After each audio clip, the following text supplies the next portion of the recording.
untuk keluar daripada khilaf, daripada perselisihan, apa kata kita puasa Khamis dan Jumaat.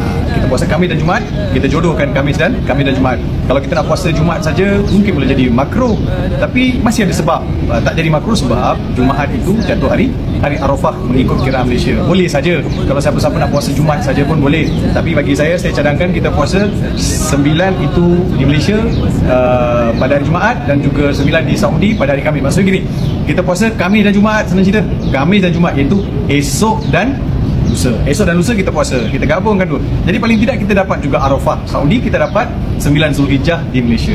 Apa kata? Kita puasa Khamis dan Jumaat. Pahala dia besar. Sesiapa yang puasa hari Arafah, Allah Subhanahu Wa Taala hapuskan dosa dia 2 tahun sebelum dan 2 tahun selepas. Maksudnya kita dapat 4 tahun.